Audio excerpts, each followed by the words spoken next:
দেশে একটি দল যারা ধর্মের নামে ব্যবসা করে, রাজনীতির ব্যবসা করে এবং বিভিন্ন রকমের জান্নাতের টিকিট বিক্রি করে রাজনীতি করতে চায়, ভোটের বৈতরণী পার হতে চায়, তাদের হাতে আজকে নারীরা নির্যাতিত হচ্ছে।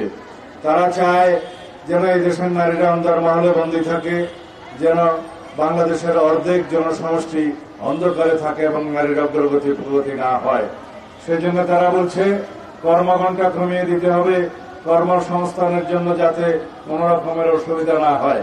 অথচ দেখা যায় সেই কর্মঘণ্টা কমিয়ে দিলে নারীদের কর্মসংস্থান কমে যাবে। তারা তাদের কর্মস্থলে অবশ্যই সম্মানের সাথে চাকরি করবে এবং সঠিক কর্মসংস্থানের জন্য কর্মঘণ্টা অনুযায়ী তারা কাজ করবে, তাদের যোগ্যতা দক্ষতা প্রমাণ করবে। তাতে করে নারীদের কর্মঘণ্টা কমানোর সাথে এই কর্মসংস্থানের বিপরীত সম্পর্ক। আমরা চাই নারীদের কর্মসংস্থান বৃদ্ধি হোক।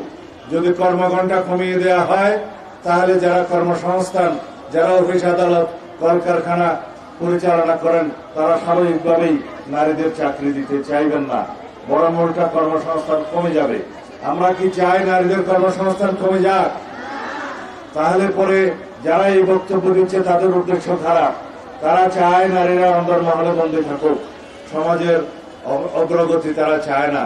দেশের অগ্রগতি নিশ্চিত করতে গেলে বাংলাদেশের সমগ্র জনসমষ্টির যারা অর্ধেক নারী অর্ধেক পুরুষ, তাদের অগ্রগতি নিশ্চিত করতে হবে, তাদের প্রগতি নিশ্চিত করতে হবে, তাদের সামাজিক নিরাপত্তা নিশ্চিত করতে হবে, তাদের রাষ্ট্রীয় নিরাপত্তা নিশ্চিত করতে হবে, তাদের পারিবারিক মর্যাদা এবং নিরাপত্তা নিশ্চিত করতে হবে। সেই হিসাবে বাংলাদেশ হবে একটি অগ্রগতির চরম শিখরে ওঠা দেশ, যেখানে অংশগ্রহণ থাকবে নারী পুরুষের সমান।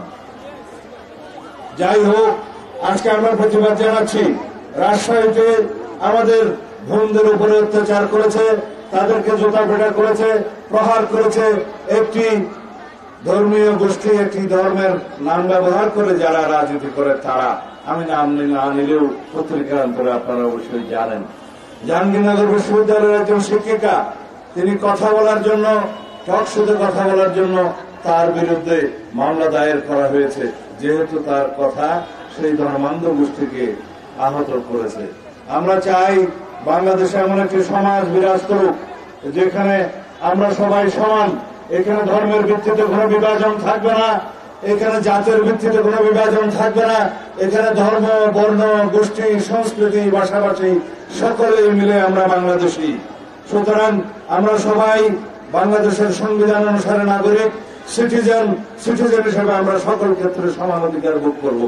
এই জন্যই আমরা সংগ্রাম করেছি, এই জন্যই রক্ত দিয়েছি, এই জন্যই এত সমস্ত যুদ্ধ হয়েছে, এই জন্যই স্বাধীনতা হয়েছে। সেজন্য গণতন্ত্র, স্বাধীনতা, সার্বভৌমত্ব মানে হচ্ছে সবার নাগরিক অধিকার নিশ্চিত করা। সিটিজেন হিসেবে যেন আমরা সকলেই সমান অধিকার ভোগ করতে পারি। এই ভূখণ্ডের মধ্যে আমরা যারাই বসবাস করি, আমাদের একটাই পরিচয় হবে, আমরা বাংলাদেশের নাগরিক।